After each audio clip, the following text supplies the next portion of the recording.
বিসমিল্লাহির রহমানির রহিম।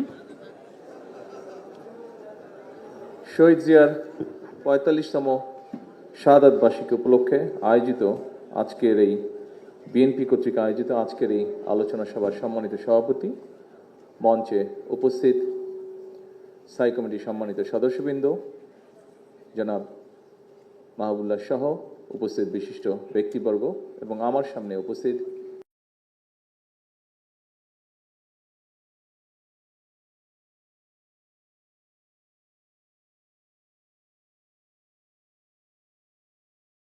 শুনছি,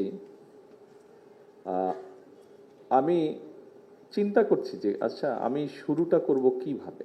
কারণ এই জন্য এটা চিন্তা করছিলাম যে আমরা এখানে যারা উপস্থিত আছে আমরা প্রত্যেকেই শহীদ জিয়ার গঠিত রাজনৈতিক আদর্শে গঠিত বাংলাদেশ জাতীয়তাবাদী দলের সদস্য।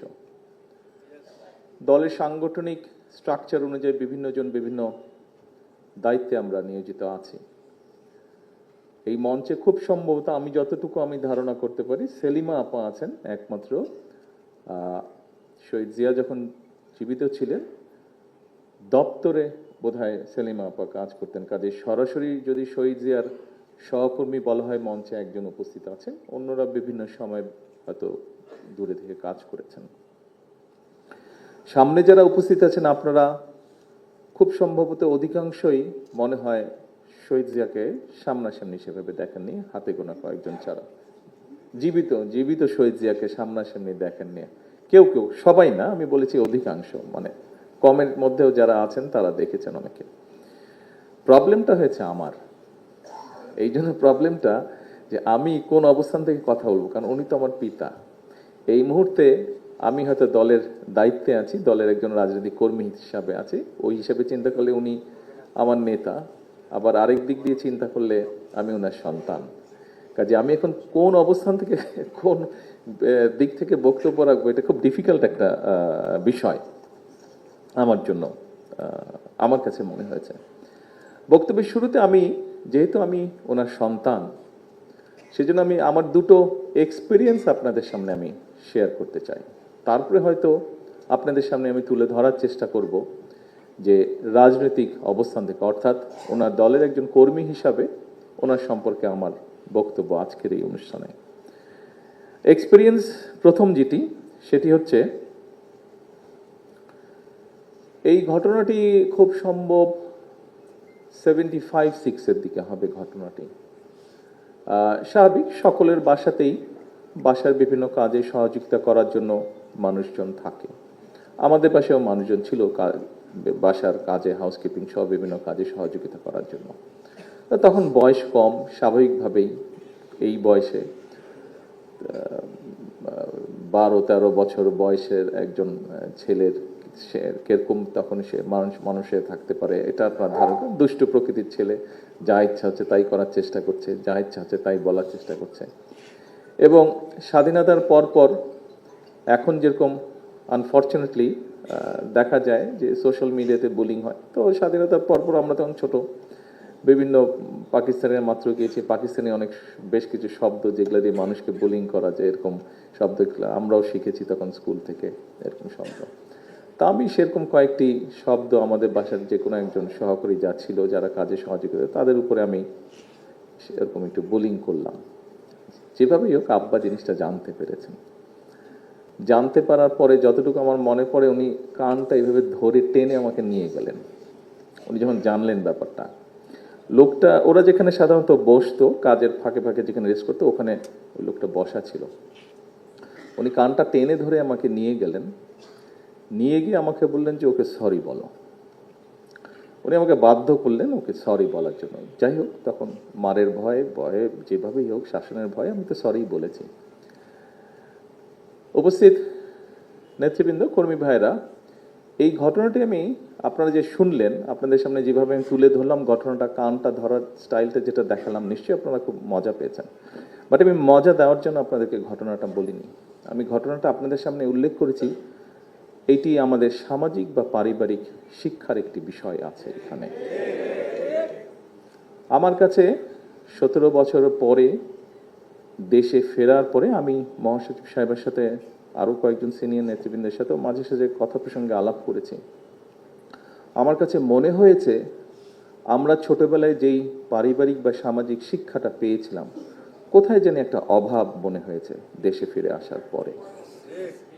এরকম একটা বিষয়ের মনে হয় অভাব আছে, কোথাও একটা অভাব। হয়তো আপনারা আরো ভালো বলতে পারবেন যারা আছেন আপনারা এখানে।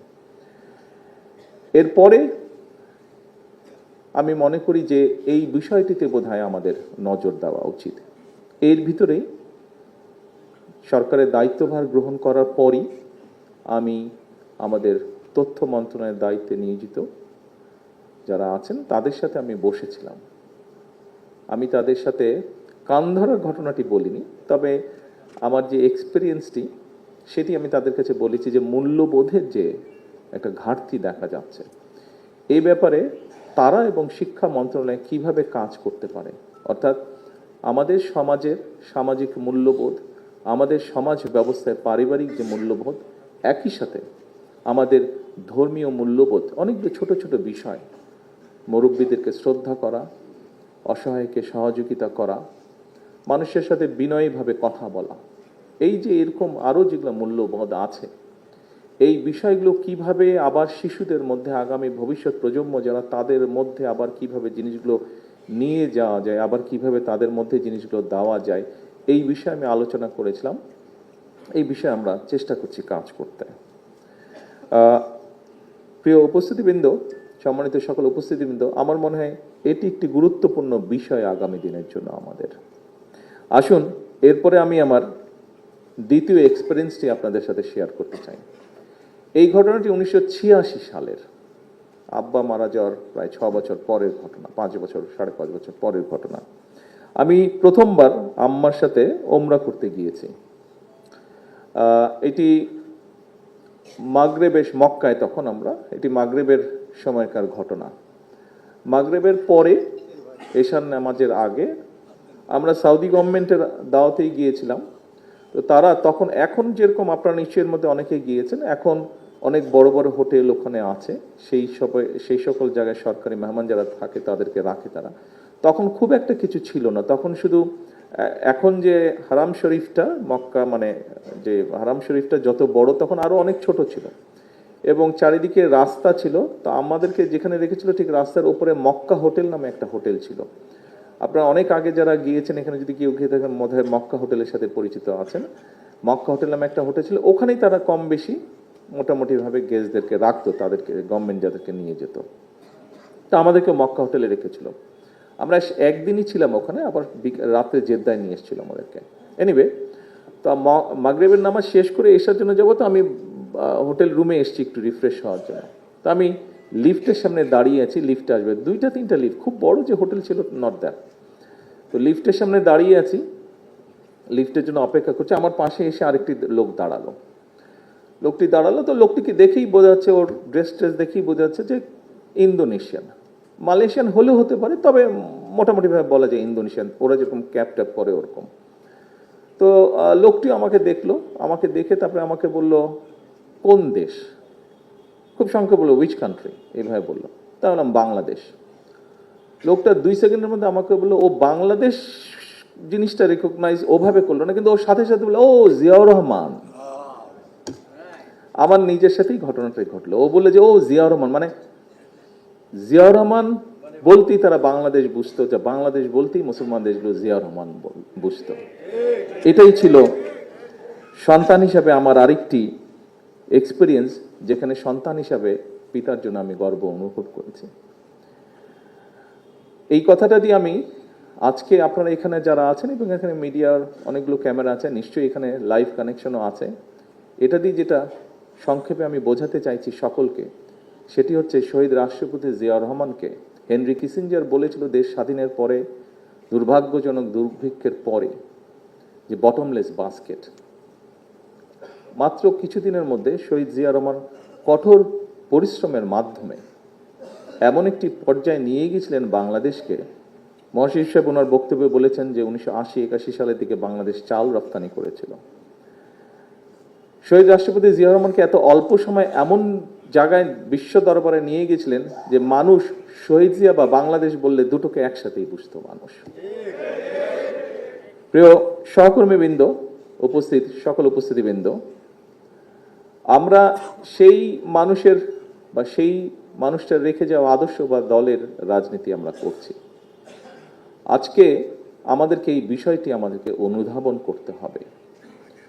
শহীদ রাষ্ট্রপতি জিয়াউর রহমান মোটামুটিভাবে যেমন একটি ভঙ্গুর অর্থনৈতিক অবস্থা পেয়েছিলেন, যেমন একটি যুদ্ধ বিধ্বস্ত দেশের পরে যেই পরিবর্তনটা মানুষ প্রত্যাশা করেছিল সেই পরিবর্তন হয়নি। অর্থাৎ বলা যায় মোটামুটিভাবে যুদ্ধ বিধ্বস্ত দেশের যা যা ছিল মোটামুটিভাবে সকল কিছুই শহীদ জিয়া ইনহেরিট করেছিলেন। কিন্তু কঠোর পরিশ্রম, সততা, ডিসিপ্লিন সব কিছুর মাধ্যমে তিনি খুব অল্প সময় দেশের পরিবর্তন, অনেক পরিবর্তন সাধন করতে সক্ষম হয়েছিলেন। প্রিয় উপস্থিতিবৃন্দ, আপনারা সহ বাংলাদেশের সকল পর্যায়ে, সকল কর্নারের বিএনপির যে সকল নেতা কর্মীরা আজকের এই অনুষ্ঠানটি দেখছেন, আপনাদের সকলকে আমি বলতে চাই যে বিগত 12 তারিখের নির্বাচনের পরে আপনাদের দল সরকার গঠন করতে সক্ষম হয়েছে, বাট গত 17 বছরে কি হয়েছে তার জীবন্ত সাক্ষী কিন্তু আপনারা এখানে বলা যায় উপস্থিত প্রত্যেকটি মানুষ। কিভাবে গণতন্ত্রকে ধ্বংস করা হয়েছিল, কিভাবে দেশের অর্থনীতিকে ধ্বংস করা হয়েছে, কিভাবে দেশের শিক্ষা, স্বাস্থ্য সকল কিছুকে, বিচার ব্যবস্থা, নির্বাচনী ব্যবস্থা সকল কিছুকে ধ্বংস করা হয়েছে, তার কম বেশি জীবন্ত সাক্ষী আপনারা এখানে উপস্থিত প্রত্যেকটা মানুষ। এখানে যারা কানেক্টেড আছেন অনলাইনে প্রত্যেকটি মানুষ, রাজনৈতিক দলের সদস্য ছাড়াও কম বেশি সাধারণ মানুষ, খেটে খাওয়া মানুষ সহ প্রত্যেকটি মানুষ দেশের জীবন্ত সাক্ষী এই ব্যাপারে। বর্তমান সরকার এরকমই একটি বিধ্বস্ত অবস্থার ভেতর দিয়ে দেশের পরিচালনার দায়িত্ব পেয়েছে। প্রিয় নেতৃবৃন্দ, এখানে কয়েকজন বক্তা তাদের বক্তব্যে বলেছেন মানুষ প্রত্যাশা করে তার কাছে, যার কাছ থেকে সে কিছু পেতে পারে। একটি কথা প্রচলিত আছে যে ঢিল কোন গাছে মারে মানুষ? আম গাছে মারে, লিচু গাছে মারে, জাম গাছে মারে, যে গাছে ফল আছে, অর্থাৎ যে দিতে পারে। বাংলাদেশের মানুষের প্রত্যাশাও বাংলাদেশ জাতীয়তাবাদী দলের কাছে, যে দল শহীদ রাষ্ট্রপতি জিয়াউর রহমান গঠন করে গিয়েছিলেন, যে দলকে জনগণের ভিতরে ভিত্তি স্থাপন করেছেন দেশনেত্রী বেগম খালেদা জিয়া, সেই দলের কাছেই মানুষ প্রত্যাশা করে। আজকে আপনারা যারা এই আলোচনা অনুষ্ঠানে যোগদান করেছেন, সারা দেশেই কম বেশি সব জায়গায় এরকম আলোচনা অনুষ্ঠান হচ্ছে। আজকের এই অনুষ্ঠানটি আমাদের বহু নেতাকর্মী, লক্ষ লক্ষ নেতাকর্মী হয়তো রাতে, সন্ধ্যায় বা আগামীকাল অনলাইনের মাধ্যমে সব বক্তার বক্তব্যই শুনবেন। তাদের সকলের উদ্দেশ্যে আমি বলবো যে আমাদের সামনে প্রথমত একটি অত্যন্ত কঠিন সময় অপেক্ষা করছে, আমাদের সামনে একই সাথে অত্যন্ত একটি গুরুত্বপূর্ণ সময় অপেক্ষা করছে। এই সময়টিতে, এই গুরুত্বপূর্ণ এবং কঠিন সময়ে আমাদের হেসে খেলে চলে গেলে খুব বড় ক্ষতি হয়ে যাবে। ক্ষতি কার হবে? ক্ষতি আপনার হয়তো হবে না, ক্ষতিটি হবে দেশের, ক্ষতিটি হবে আপনার ভবিষ্যৎ প্রজন্মের। অর্থাৎ ভবিষ্যৎ প্রজন্ম কিন্তু আপনারই উত্তরাধিকার তারা। কাজেই আসুন, শহীদ জিয়া যেভাবে দেশকে গঠন করতে চেয়েছিলেন, শহীদ জিয়া যেভাবে দেশকে সামনে এগিয়ে নিয়ে যেতে চেয়েছিলেন, আমরা সে ধারাই চেষ্টা করছি দেশকে আজকে পরিচালনা করতে। বর্তমান সরকার একটি রাজনৈতিক সরকার, অর্থাৎ একটি রাজনৈতিক দল যার নীতি আছে, যার আদর্শ আছে, যার পরিকল্পনা বা ম্যানিফেস্টো আছে। যে পরিকল্পনা বা ম্যানিফেস্টো আমরা দেশের মানুষের সামনে তুলে ধরেছিলাম 12 তারিখের নির্বাচনের আগে, এবং দেশের মানুষ এই ম্যানিফেস্টো বা পরিকল্পনা দেখেছে, শুনেছে, বুঝেছে এবং 12 তারিখে তারা তাদের সিদ্ধান্ত অনুযায়ী ধানের শীষে ভোট দিয়ে ধানের শীষকে সেই দায়িত্ব দিয়েছে সেই পরিকল্পনা বাস্তবায়ন করার জন্য। প্রিয় সহকর্মীবৃন্দ, এই পরিকল্পনা যদি, যেহেতু 12 তারিখ পর্যন্ত এই পরিকল্পনাটি ছিল বিএনপি বা বাংলাদেশ জাতীয়তাবাদী দলের পরিকল্পনা, 12 তারিখ পর্যন্ত এই ম্যানিফেস্টোটি ছিল বিএনপি বা বাংলাদেশ জাতীয়তাবাদী দলের ম্যানিফেস্টো। কিন্তু 13 তারিখ সকাল থেকে বাংলাদেশের মানুষের রায় যখন আমরা জানতে পারলাম, যখন 151 পার হয়ে গেল, তখন বোঝা গেল বাংলাদেশের মানুষ 2/3 মেজরিটি দিয়েছে এই পরিকল্পনার পক্ষে, এই ম্যানিফেস্টোর পক্ষে।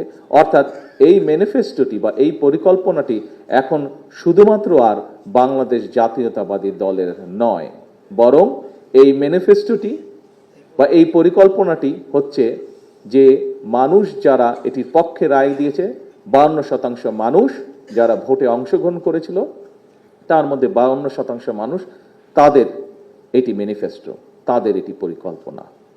রাজনৈতিক দলের সরকার হিসাবে অবশ্যই এটি আমাদেরকে পালন করতে হবে, এটি আমাদের বাস্তবায়ন করতে হবে। এই পরিকল্পনাগুলোর মধ্যে আমরা শহীদ জিয়ার খাল খনন কর্মসূচির কথা শুনেছি, আমাদের পরিকল্পনা বা ম্যানিফেস্টোর মধ্যে এই পরিকল্পনার কথা আছে।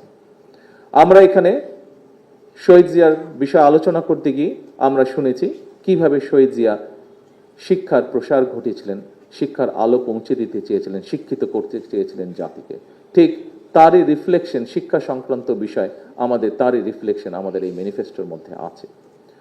এখানে বক্তারা আলোচনা করেছেন কিভাবে গার্মেন্ট শিল্পের, যেই গার্মেন্ট শিল্পকে নিয়ে আমরা গর্ববোধ করি, যেই গার্মেন্ট শিল্প আমাদের অন্যতম বৈদেশিক মুদ্রা অর্জনে সাহায্য করছে, সেই গার্মেন্ট শিল্পর কিভাবে ভিত্তিপ্রস্তর স্থাপিত হয়েছিল শহীদ জিয়ার সময়, ঠিক একইভাবে অর্থাৎ শিল্পের বিপ্লব আমরা ঠিক একইভাবে তার রিফ্লেকশন রেখেছি আমাদের এই ম্যানিফেস্টোর মধ্যে। অর্থাৎ আমাদের দেশে কিভাবে শিল্পের প্রসার আবার ঘটানো যায়, কিভাবে কর্মসংস্থানের ব্যবস্থা করা যায়, কিভাবে আমরা আমাদের অর্থনৈতিক ভিত্তিকে গড়ে তুলতে পারি, যেমন বন্ধ কলকারখানাগুলো চালু করা সহ যে পরিকল্পনা আমরা নিয়েছি, ঠিক একইভাবে আমরা পরিকল্পনা নিয়েছি কিভাবে নতুন নতুন ডাইভার্সিফিকেশন কি ইন্ডাস্ট্রি এই দেশে আমরা গড়ে তুলতে পারি, সেই পরিকল্পনাগুলোকে আমরা আমাদের ম্যানিফেস্টোর মধ্যে রেখেছি। প্রিয় সহকর্মীবৃন্দ, শহীদ রাষ্ট্রপতি জিয়াউর রহমান, এখানে আমরা শুনেছি ডক্টর জাহিদের বক্তব্যে যে নারী বিষয়ক যে মন্ত্রণালয়, সেই মন্ত্রণালয় এবং সেই মন্ত্রণালয়ের উৎপত্তি কিভাবে হয়েছিল সেটি শহীদ রাষ্ট্রপতি জিয়াউর রহমান এবং বেগম খালেদা জিয়া কিভাবে জিনিসটিকে তুলে এনেছিলেন সেটি আমরা দেখেছি। আমরা নারীদেরকে এম্পাওয়ার করার জন্য আমাদের ম্যানিফেস্টোর মধ্যে আমরা ফ্যামিলি কার্ডের বিষয়ে একটি বিষয় রেখেছি, ফ্যামিলি কার্ড বিষয়ক একটি বিষয় আমরা রেখেছি। অর্থাৎ শহীদ রাষ্ট্রপতি জিয়াউর রহমান যেভাবে ধীরে ধীরে প্রত্যেকটি সেক্টরকে সামনে এগিয়ে নিয়ে দেশকে স্বাবলম্বী করতে চেয়েছিলেন, আমাদের যে ম্যানিফেস্টোর পক্ষে 12 তারিখের নির্বাচনে বাংলাদেশের মানুষ রায় দিয়েছে, সেই ম্যানিফেস্টোর মধ্যে শহীদ জিয়ার প্রত্যেকটি পথ নির্দেশিকা আমরা গ্রহণ করেছি। প্রিয় সহকর্মীবৃন্দ, তাহলে এখন কি দাঁড়াচ্ছে?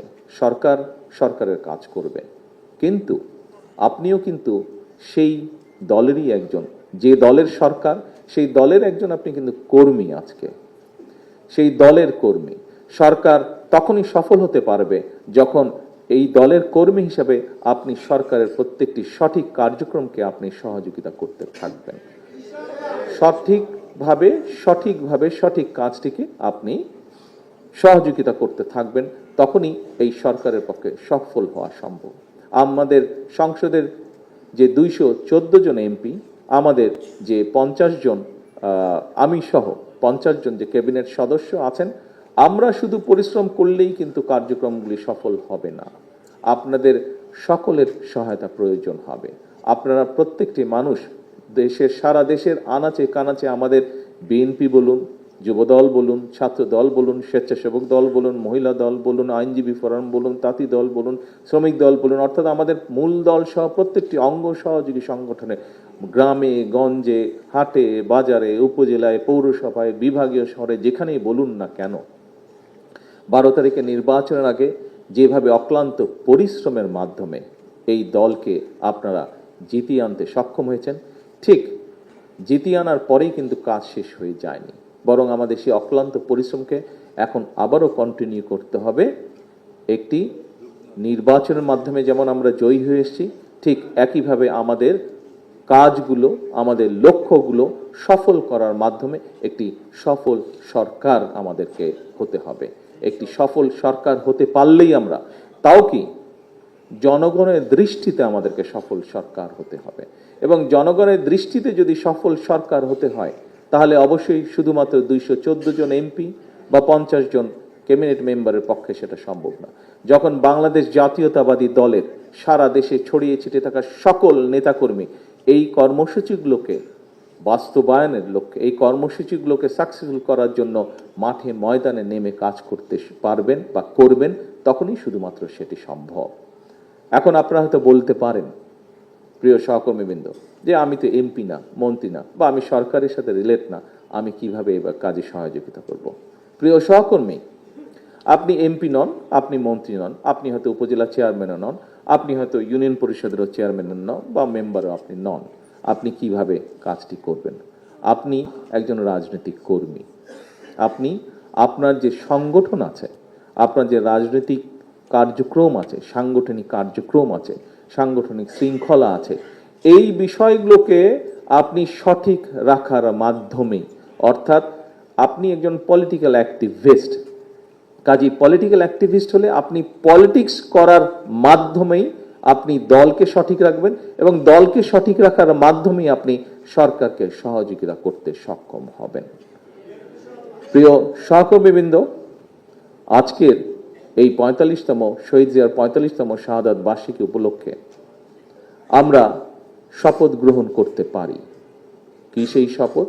আমরা শপথ গ্রহণ করতে পারি, আমরা আলহামদুলিল্লাহ আল্লাহর রহমতে এটি জনগণকে সাথে নিয়ে 2024 সালের 5ই আগস্ট জনগণকে সাথে নিয়ে আমরা একটি সফল আন্দোলন করেছিলাম।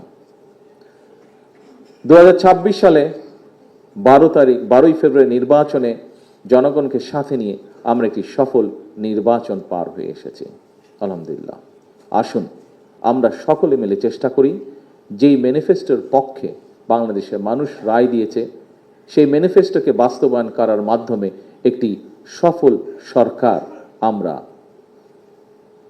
কার্যক্রম, সফল সরকারের কার্যক্রম যাতে আমরা শেষ করতে পারি, তাহলেই আমরা একমাত্র 30শে মেতে শহীদ জিয়ার প্রতি পরিপূর্ণ সম্মান প্রদর্শন করতে সক্ষম হব বলে আমি বিশ্বাস করি। প্রিয় সহকর্মীরা, আসুন এটি হোক সরকার গঠন করার পরে শহীদ জিয়ার প্রথম যে মৃত্যু বার্ষিকী বা শাহাদাত বার্ষিকী, সেই শাহাদাত বার্ষিকীতে এটিই হোক আজকে আমাদের শপথ, এটিই হোক আজকে আমাদের প্রতিজ্ঞা।